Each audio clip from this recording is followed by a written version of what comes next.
Hello, Mr. Jenner. Hello, Joe. How are you? Nice to see you again. Come in. Thank you. We started in 2004, and at that time the average length of stay for hip replacement would be somewhere between 6 and 8 days.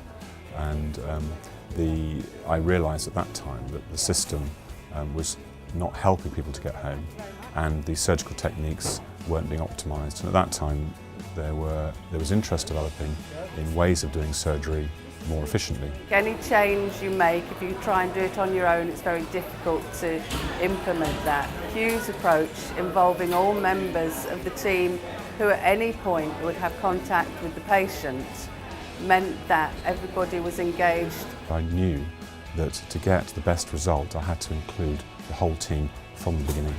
When I meet the patient in clinic and I've arrived at the decision they need a hip replacement, I give them information which explains about the programme that we're going to embark on. Most patients will be able to get home the day after their operation. Oh my goodness. More than half the people will. And, Wow, that's amazing. the information booklet supports that, and I plan on the basis of their breech date to give them a date for their surgery. The aim is to improve their expectations about their rate of recovery.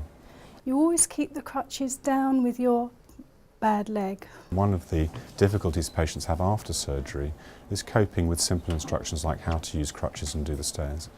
And it seemed very sensible to help them with that before they had their operation, so they can practice before they come into hospital. The anaesthetic technique is designed to allow patients very fast recovery with minimal complications from the anaesthetic, such that they can be mobilised on the day of their operation.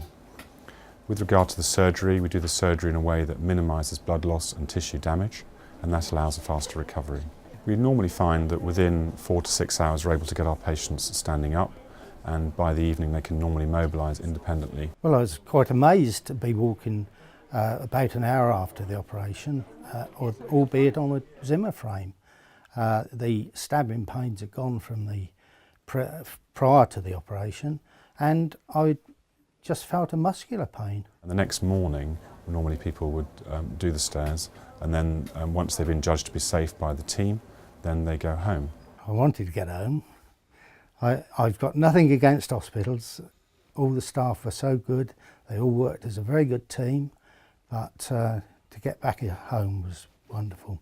One of the essential elements of the programme was ensuring patient satisfaction and safety, and we recognised that by allowing people home sooner, they needed more support.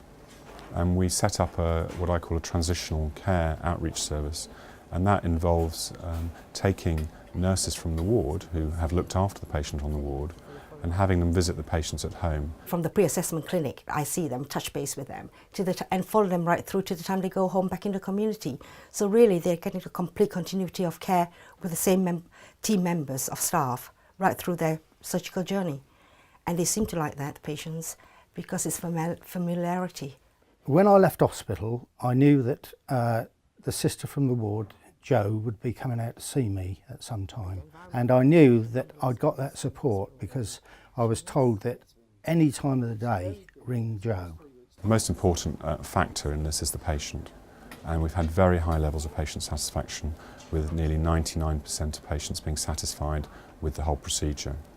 In terms of length of stay, we now get 40% of our patients home the next day, and nearly 69% at 48 hours, and this compares with 2% for the national average. To me as a manager, day to day, I can see an improvement in productivity, not just on the ward by reducing length of stay, but we're looking at theatre usage, we're looking at the ability to increase our levels of activity. The programme's now well established and embedded into our system, and that's allowed other consultants who carry out joint replacements to gain great improvements in their length of stay without significant changes in their practice, which has been one of the most powerful things about the programme. And we've tried to encourage other teams to come, and we regularly have visits now. We run a programme to teach and to show other teams how this type of work can be reproduced in their own hospitals. Now the physicists tell me you're fairly safe and you're fairly confident. Yes, How do you feel about going home? I'd love to.